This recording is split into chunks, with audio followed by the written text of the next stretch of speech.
أعوذ بالله من الشيطان الرجيم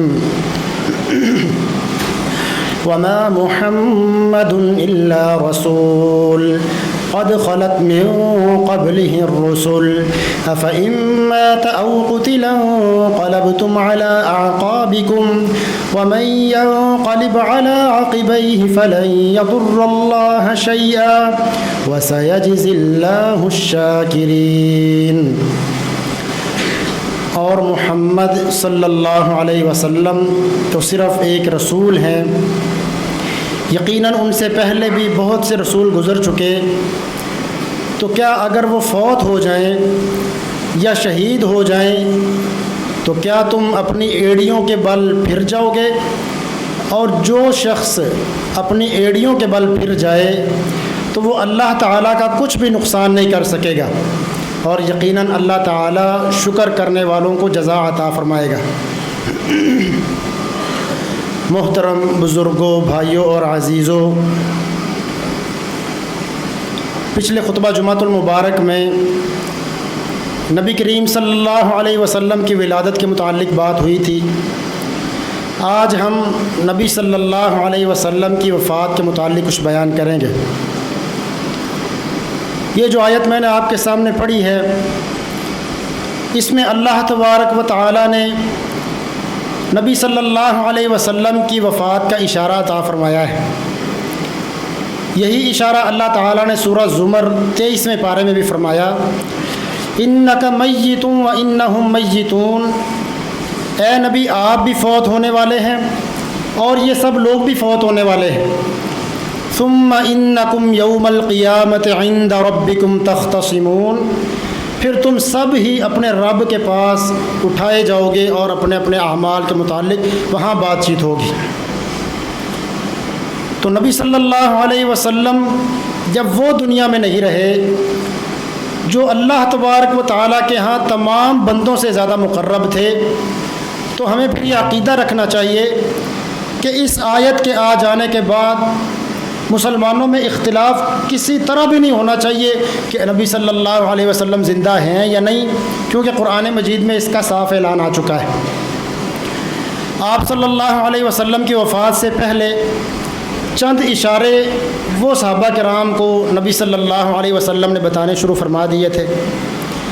چنانچہ سورۃ النصر اذا جاء نصر اللہ والفتح جب یہ نازل ہوئی، عمر رضی اللہ عنہ ایک دفعہ بیٹھے تھے، صحابہ کرام سے کہنے لگے بتاؤ اس صورت سے کیا مراد ہے، کیونکہ اس میں بیان ہے کہ جب اللہ کی مدد آ جائے گی، اس کی فتح آ جائے گی، اور تم دو لوگوں کو دیکھو گے کہ وہ فوج در فوج اللہ کے دین میں داخل ہو رہے ہیں، تو اپنے رب کی بہت زیادہ تسبیح بیان کرو اور اس سے استغفار کرو، کیونکہ وہ بہت توبہ قبول کرنے والا ہے۔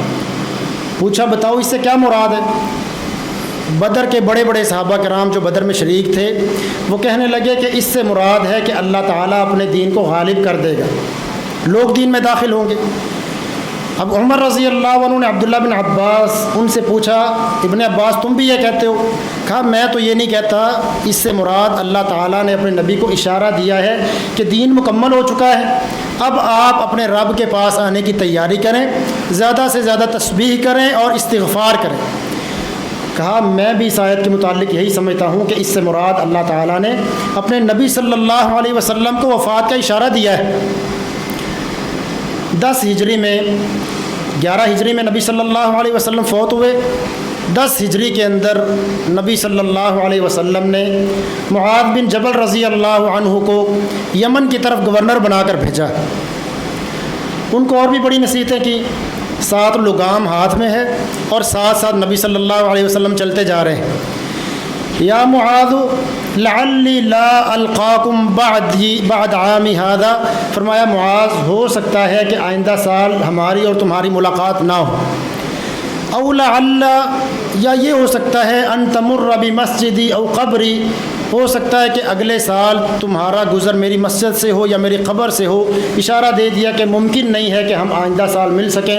فبکا معاذ رضی اللہ عنہ جعاشا لفراق رسول اللہ صلی اللہ علیہ وسلم، جب معاذ رضی اللہ عنہ نے یہ دیکھا کہ آئندہ ہماری ملاقات نہیں ہوگی، وہ جدائی کا سن کر ہی انہوں نے رونا شروع کر دیا، بکا معاذ، رونے لگے۔ اس میں اشارہ تھا۔ اسی طرح جب آخری حج رسول اللہ صلی اللہ علیہ وسلم نے کیا، جمرات کو کنکریاں مار رہے تھے، سواری پر سوار تھے، اور ساتھ ہی فرما رہے تھے یا ایھا الناس لتأخذوا مناسککم عنی، لوگوں مجھ سے حج کے طریقے اچھی طرح سیکھ لو، لعلی لا احج بعد حجتی ہذہ، ہو سکتا ہے کہ آئندہ سال میں تمہارے ساتھ حج نہ کر سکوں۔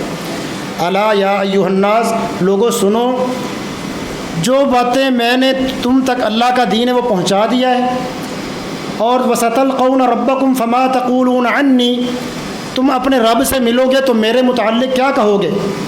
قالوا نشہد انک قد بلغت، سب نے کہا اللہ کے رسول ہم یہی کہیں گے، شہادت دیں گے کہ آپ نے اللہ کا دین پوری طرح پہنچا دیا تھا۔ نبی صلی اللہ علیہ وسلم نے صحابہ کی طرف اس طرح انگلی فرمائی، اور پھر آسمان کی طرف 3 دفعہ انگلی کر کے فرمایا اللہم اشہد قد بلغت، یا اللہ گواہ رہنا میں نے تیرا دین پوری طرح لوگوں تک پہنچا دیا ہے۔ اس میں اشارہ تھا کہ نبی صلی اللہ علیہ وسلم اب دنیا سے فوت ہو جائیں گے۔ چنانچہ اگلا سال ہوا، بدھ کے دن 29 صفر کو نبی صلی اللہ علیہ وسلم بقیع قبرستان جو مسجد نبوی کے ساتھ تھا وہاں ایک جنازے کے لیے گئے، واپس آ رہے تو اچانک سر درد شدید شروع ہو گیا، اور اس کی شدت اتنی زیادہ ہوئی کہ حرارت جسم نے پکڑ لی، جسم شدید گرم ہو گیا۔ صحابی کہتے ہیں کہ اتنا گرم ہوا، سر پر بخار کی وجہ سے جو پٹی باندھی گئی وہ پٹی بھی گرم ہوگی، اور باہر سے وہ بخار کی گرمی وہ نظر آنا شروع ہو گئی صلی اللہ علیہ وسلم۔ اور آپ صلی اللہ علیہ وسلم نے فرمایا مجھے 2 بندوں کے برابر بخار چڑھتا ہے، اور آخری مرض میں تو بخار نے شدید صورت اختیار کر لی، اور یہ مرض نبی صلی اللہ علیہ وسلم کی جو بیماری تھی 13 یا 14 دن کے اندر اندر یہ رہی، پھر اس کے بعد نبی صلی اللہ علیہ وسلم دنیا سے فوت ہو گئے۔ حدیث میں ہے کہ جب آپ صلی اللہ علیہ وسلم کی بیماری شروع ہوئی 11 دن تک آپ خود نماز پڑھاتے رہے، لوگ آپ کی بیمار پرسی کے لیے آتے، حال چال پوچھنے کے لیے آتے۔ علی رضی اللہ عنہ آئے، آ کر حال چال پوچھا، گھر سے باہر نکلے، سامنے سے عباس رضی اللہ عنہ کی ملاقات ہوئی، کہا بتاؤ کیا حال ہے؟ کہا اب پہلے سے افاقہ ہے، کچھ بہتری۔ تو عباس نبی صلی اللہ علیہ وسلم کے چچا وہ گھر میں گئے تو دیکھ کر باہر آئے، کہا انی لاعرف وجوہ بنی عبد المطلب عند الموت، میں عبد المطلب کی اولاد کے چہروں کی پہچان کر لیتا ہوں، ان کا رنگ ہی بدل جاتا ہے جب وفات کا وقت آتا ہے، تو کوئی وصیت کروانی ہے یا کوئی بات کرنی وہ ابھی کروا لو۔ یعنی وہ سمجھ گیا کہ اب نبی صلی اللہ علیہ وسلم کے پاس زیادہ وقت نہیں۔ اسی دوران آپ صلی اللہ علیہ وسلم نے فرمایا روزانہ پوچھتے کل میری کس بیوی کے پاس باری ہے؟ امہات المؤمنین سمجھ گئیں کہ آپ عائشہ رضی اللہ عنہا کے پاس رہنا چاہتے ہیں، انہوں نے اجازت دے دی کہ آپ ام المؤمنین عائشہ کے گھر کے اندر سکونت اختیار کر سکتے ہیں۔ چنانچہ آخری ہفتہ محمد الرسول اللہ صلی اللہ علیہ وسلم کا وہ ام المؤمنین عائشہ رضی اللہ عنہا کے گھر کے اندر گزرا ہے۔ اللہ اکبر۔ اور آپ صلی اللہ علیہ وسلم نے جب بدھ کا دن ہوا 5 دن باقی رہ گئے تو بیماری مزید شدت اختیار کر گئی، اتنی شدت اختیار کر گئی کہ نبی صلی اللہ علیہ وسلم پر غشی طاری ہوگی، بے ہوش ہو گئے۔ جب ہوش آیا فرمایا میرے پاس 7 مشکیزوں کا یعنی الگ الگ کنووں کا پانی لاؤ اور میرے اوپر وہ بہا دو۔ 7 مشکیزوں کا پانی لایا گیا اور آپ کے اوپر وہ بہایا گیا۔ پانی طاہر ہے، الگ الگ کنووں کا جب پانی آیا تو اس کی طہارت بڑھ جاتی ہے، تو اس کے ساتھ آپ کو غسل دیا گیا۔ جب دیکھا کہ کافی ہے تو اشارہ کیا کہ اب بس کر دو، بس اتنا کافی ہے، اور فرمایا کہ مجھے مسجد میں لے جاؤ تاکہ میں لوگوں کو نصیحت کر سکوں۔ حالت کیا ہے کہ بے ہوشی سے اٹھے، فرمایا مسجد میں لے جاؤ تاکہ میں لوگوں کو نصیحت کر سکوں۔ لوگ مسجد میں لے گئے، وہاں جا کر دو بڑی بڑی نصیحتیں کیں۔ آپ نے فرمایا کہ انصار کے متعلق خیال رکھنے کی تلقین کی کہ انصار کا خیال رکھنا، اور لوگ دور دور سے مدینہ کے اندر آئیں گے، حتیٰ کہ لوگوں کی کثرت ہو جائے گی اور انصاریوں میں سے اتنے بندے صرف رہ جائیں گے جس طرح آٹے میں نمک کے برابر ہوتا ہے، بالکل قلیل تعداد انصاریوں کی رہ جائے گی، اس لیے انصار کا بڑی اچھی طرح خیال رکھنا ہے۔ اور ساتھ فرمایا تم میں سے جو بندہ کسی نفع دینے کا مالک ہو وہ انصار کو نفع دے، اور جو کوئی نقصان دور کر سکتا ہے وہ ان انصار سے وہ نقصان دور کر دے۔ اس کی وجہ یہ تھی کہ انصار نے نبی صلی اللہ علیہ وسلم کا اس وقت ساتھ دیا، صحابہ کا اس وقت ساتھ دیا جب مکہ والوں نے آپ صلی اللہ علیہ وسلم کو اور صحابہ کرام کو گھروں سمیت مکہ سے نکال دیا تھا۔ اور ساتھ دوسری نصیحت نبی صلی اللہ علیہ وسلم نے یہ کی، فرمایا کہ اخرج المشرکین من جزیرۃ العرب، مشرکین کو جزیرہ عرب سے نکال دو، مشرکین کو پورے جزیرہ عرب سے نکال دو۔ اس کے بعد نبی صلی اللہ علیہ وسلم گھر تشریف لے آئے۔ جمعرات کا دن ہوا، جب 4 دن باقی رہ گئے تو پردہ اٹھایا۔ جمعرات کی شام تک نبی صلی اللہ علیہ وسلم خود نماز پڑھاتے رہے۔ اس دن دوبارہ پھر بے ہوش ہوئے۔ وہ ہوا اس طرح کہ مغرب کی نماز کا جب وقت ہوا تو آپ صلی اللہ علیہ وسلم مسجد میں آئے اور مغرب کی نماز سورۃ المرسلات جو 29ویں پارے کی آخری سورت ہے وہ دونوں رکعتوں میں پڑھ کر نماز پڑھائی۔ جب عشاء کا وقت ہوا تو کوشش کی لیکن مسجد میں نہیں آ سکے، طبیعت شدید بگڑ گئی، حتیٰ کہ بے ہوش ہو گئے، دوبارہ پھر بے ہوش ہو گئے۔ اور جب ہوش آیا تو ام المؤمنین عائشہ رضی اللہ عنہ سے پوچھا اصلی الناس، کیا لوگوں نے وہ عشاء کی نماز پڑھ لی ہے؟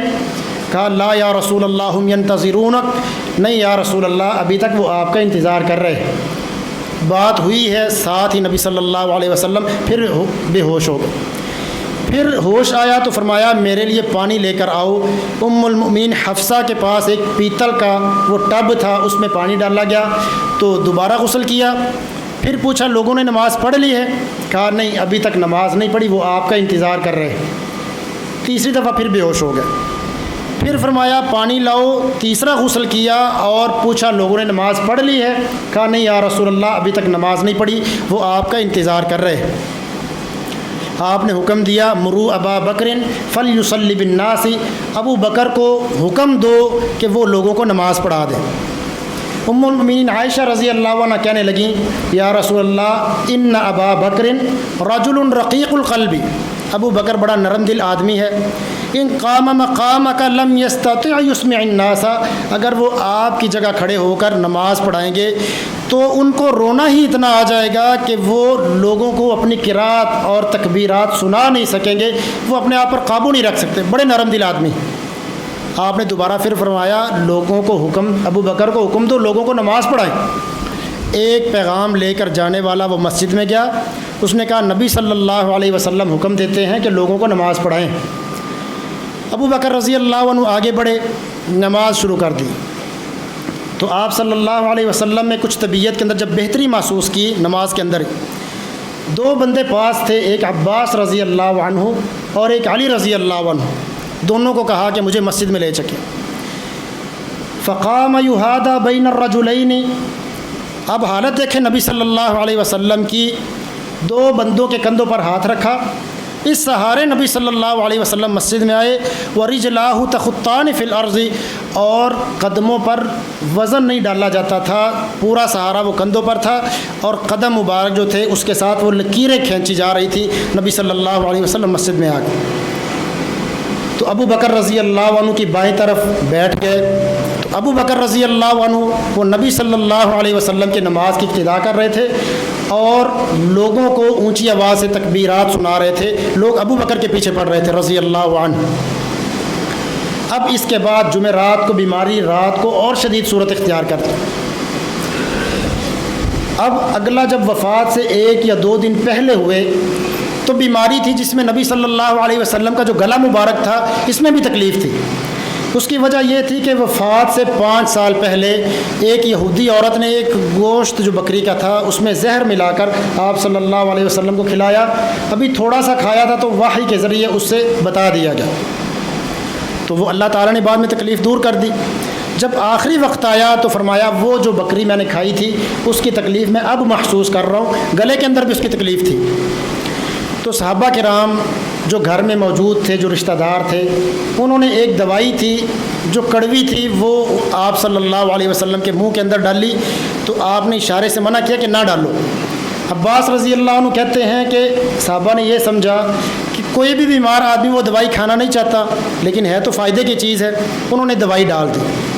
تو نبی صلی اللہ علیہ وسلم جب آپ کو ہوش آیا تو آپ نے فرمایا وہ حضرات جنہوں نے دوائی ڈالی تھی ان کے منہوں کے اندر دوبارہ دوائی ڈال لو، یہ صحیح بخاری کے الفاظ ہیں۔ اس پر بڑے لوگ اعتراض کرتے ہیں کہ کیا نبی صلی اللہ علیہ وسلم نے اپنی ذات کے لیے بدلہ لیا تھا؟ کیونکہ جنہوں نے دوائی ڈالی سب کے منہ کے اندر دوائی ڈالنے کا حکم دیا نبی صلی اللہ علیہ وسلم۔ اس کا جواب علماء یہ دیتے ہیں کہ آپ نے انتقام نہیں لیا تھا، بلکہ آئندہ سے باز رکھنے کے لیے کیا تھا، کیونکہ بار بار نبی صلی اللہ علیہ وسلم بے ہوش ہو رہے تھے۔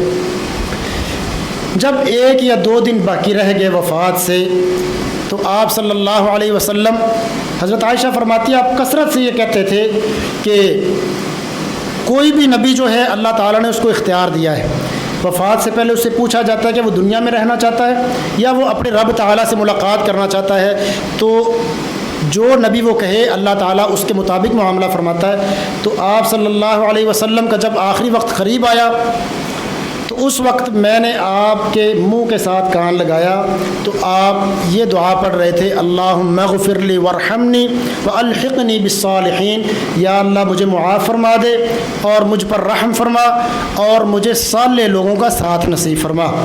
کہتے ہیں یہ آخری 1-2 دنوں کے اندر یہ دعا پڑھ رہے تھے نبی صلی اللہ علیہ وسلم۔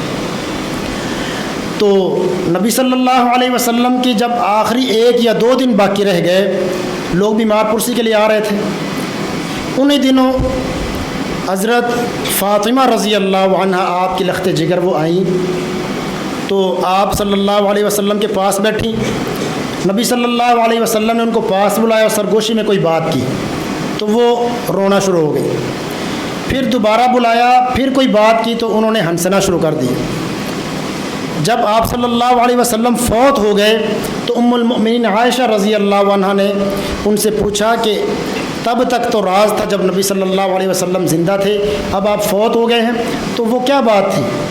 کہا مجھے آپ نے بلا کر فرمایا تھا کہ وقت مقرر آ پہنچا ہے اور میرے بعد اللہ کا تقوی اختیار کرنا اور صبر کرنا، اور میں سب سے پہلے تمہارا بہترین استقبال کروں گا۔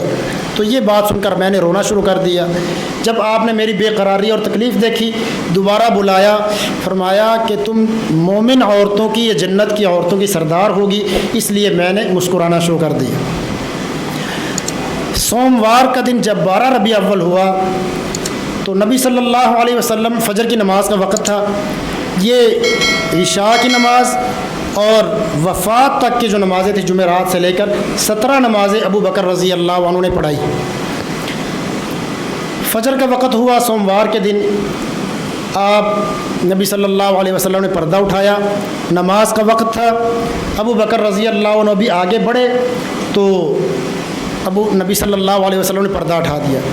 پردہ اٹھایا ہی ہے تو آپ صلی اللہ علیہ وسلم کو تمام صحابہ کرام نے دیکھا، فَأَوْمَأَ إِلَىٰ أَبِي بَكْرٍ أَن يَتَقَدَّمَ، ابو بکر کو اشارہ کیا کہ تم ہی آگے بڑھو اور تم ہی نماز پڑھاؤ۔ انس رضی اللہ عنہ فرماتے ہیں ما نظرنا منظرا اعجب الینا حین وضح وجہ رسول اللہ صلی اللہ علیہ وسلم، اس منظر سے زیادہ حسین منظر ہم نے کبھی دیکھا نہیں ہے جو ہم نے نبی صلی اللہ علیہ وسلم کو اس وقت دیکھا جب آپ نے پردہ اٹھا کر اپنا دیدار کروایا، کیونکہ یہ 4 دن کے بعد دیدار ہو رہا تھا۔ ابو بکر کو حکم دیا کہ تم نماز پڑھو، انہوں نے نماز شروع کی، فَأَرْخَ الْحِجَابَ، تو نبی صلی اللہ علیہ وسلم نے جو حجرے کا پردہ تھا دوبارہ گرا دیا، فَلَمْ يُقْدَرْ عَلَيْهِ حَتَّى مَاتَ، پھر فوت ہونے تک صحابہ کرام میں سے نبی صلی اللہ علیہ وسلم کو کسی صحابی نے باہر میں سے دیکھا نہیں، یہ آخری دیدار تھا۔ اب جب پردہ گرا دیا، چند معاملات وفات سے پہلے ہوئے۔ ایک معاملہ تو یہ تھا کہ نبی صلی اللہ علیہ وسلم کی تکلیف بہت بڑھ گئی، اتنی بڑی کہ پاس پانی پڑا تھا ایک پیالے کے اندر، دونوں ہاتھ اس میں ڈالتے اور چہرہ مبارک پر پھیرتے اور فرماتے اللہ کی قسم موت کی بڑی سختیاں ہیں، یہ نبی صلی اللہ علیہ وسلم بار بار فرما رہے تھے۔ اور ایک چادر تھی وہ بار بار اپنے چہرے پر لیتے، جب طبیعت وہ کچھ گھٹ جاتی، دم گھٹتا تو دوبارہ اتار دیتے، پھر تکلیف بڑھتی، پھر چہرے پر لے لیتے، بار بار یہ کر رہے تھے۔ اور ساتھ فرماتے جا رہے تھے اللہ کی قسم موت کی بہت سختیاں شدائد ہیں۔ فاطمہ رضی اللہ عنہا نے جب یہ صورت دیکھی فرمایا وا کرب ابا، ہائے میرے باپ کی تکلیف، یعنی میرے والد کتنی تکلیف میں ہیں۔ آپ نے فرمایا لا کرب بعد ابیک بعد اليوم، آج کے بعد تیرے باپ پر کوئی تکلیف نہیں ہے۔ مکہ سے آپ کو آپ کی قوم نے نکالا، طائف میں گئے تو انہوں نے پتھر مار مار کر آپ کو زخمی کر دیا، بے ہوش ہو گئے۔ قوم نے آپ کو نکال دیا، 3 سال تک شیب ابی طالب کے اندر بند رہے، کھانا پینا مکہ والوں نے بند کر دیا، اتنی تکلیف نبی صلی اللہ علیہ وسلم پر۔ وہاں سے پھر قوم نے نکالا، جا کر غار ثور کے اندر پناہ لی۔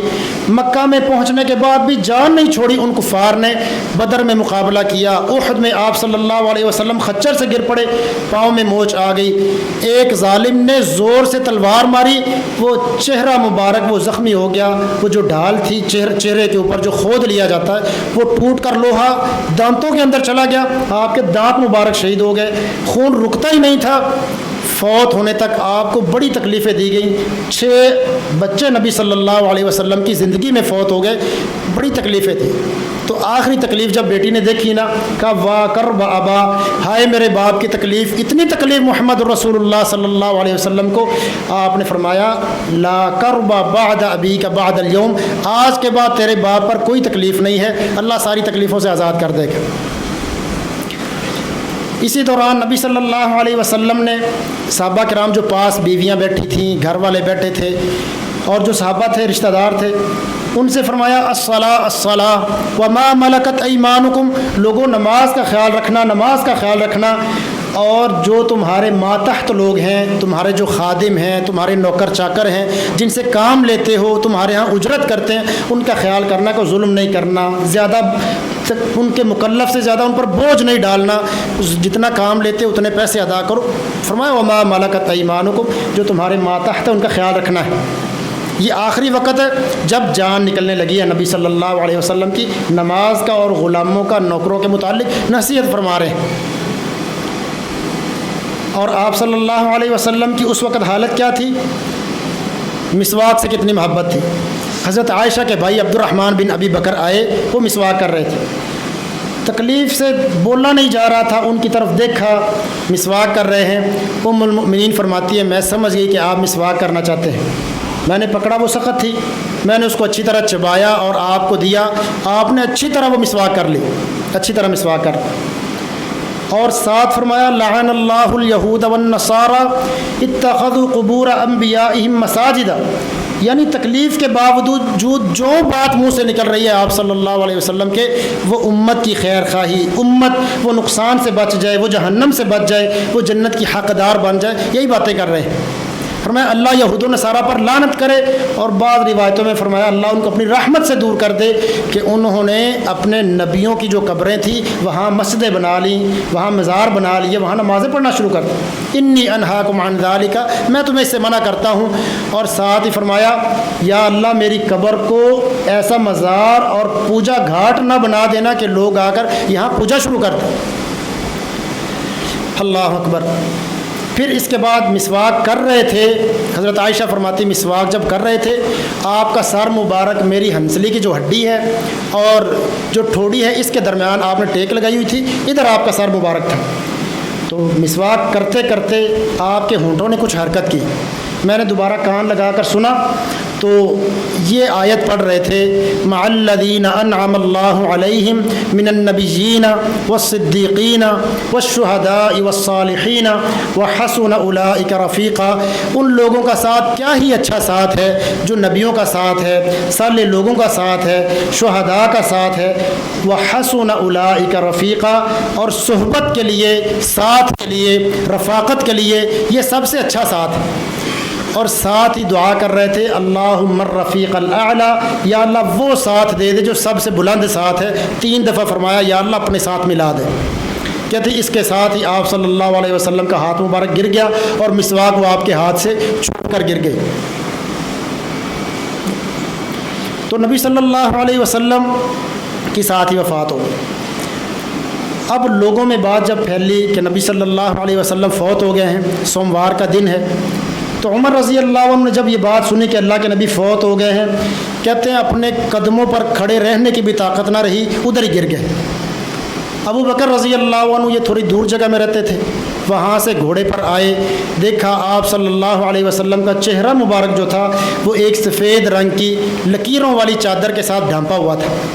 گھوڑے سے اترے، چہرہ مبارک سے چادر ہٹائی اور بوسہ دیا اور ساتھ ہی فرمایا بِأَبِي أَنْتَ وَأُمِّي یا رسول اللہ، اللہ کے رسول میرے ماں باپ آپ پر قربان، اللہ تعالیٰ اب آپ پر 2 موتیں جمع نہیں کرے گا، جو موت آپ کو آنی تھی وہ آ چکی ہے، یہ اب دنیا کی تکلیفوں سے اور دنیا کی پریشانیوں سے آپ آگے جا چکے ہیں، اور ساتھ ہی چہرہ مبارک ڈھانپ دی۔ اب صحابہ کرام میں سے حالت کیا تھی؟ وَمِنْهُمْ مَنْ دُهِشَ، کچھ تو سنتے بے ہوش ہو گئے، اور کچھ ایسے تھے ان کو سمجھ نہیں آئی کہ منہ سے بات کیا کریں، وہ خاموشی سے بس حالت ہی دیکھ رہے تھے کہ بنا کیا ہے۔ اور کچھ صحابہ کرام ان کی غم زدہ اتنے زیادہ تھے کہ ان سے بات کی جاتی تھی ان کو سمجھ نہیں آتی تھی ہمارے ساتھ کوئی بات بھی کر رہا ہے۔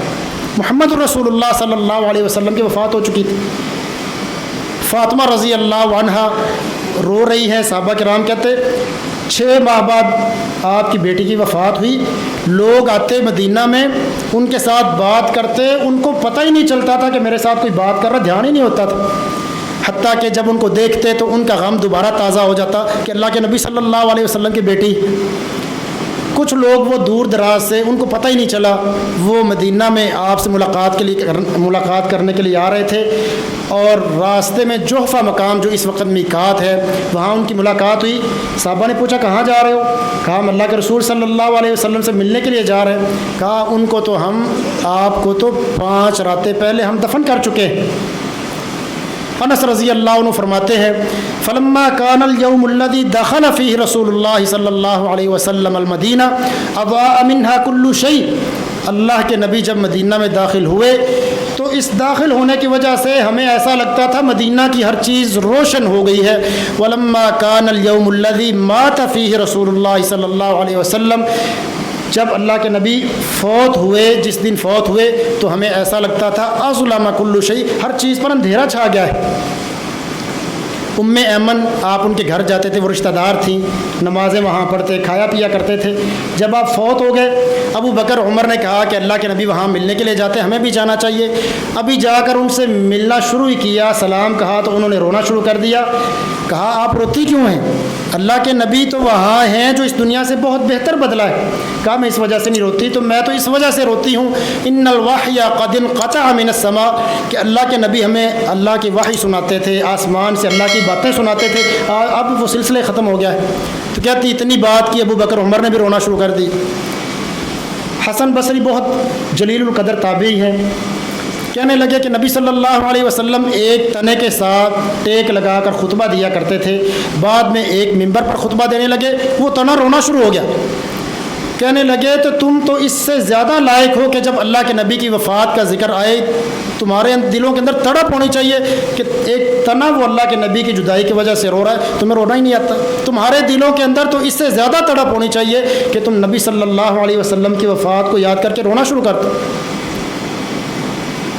اللہ اکبر۔ ابن عباس رضی اللہ عنہ فرماتے جب بھی کوئی حدیث بیان کرتے ساتھ ہی رونا شروع کر دیتے کہ یہ وہ بات ہے جو اللہ کے رسول کی زبان سے نکلی۔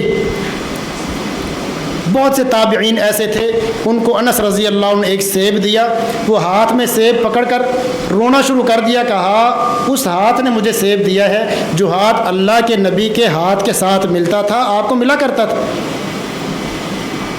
ابو بکر رضی اللہ عنہ نے صحابہ کو کہا کہ ہمیں سورۃ توبہ پڑھ کر سناؤ۔ ایک صحابی نے سورۃ توبہ پڑھنا شروع کی۔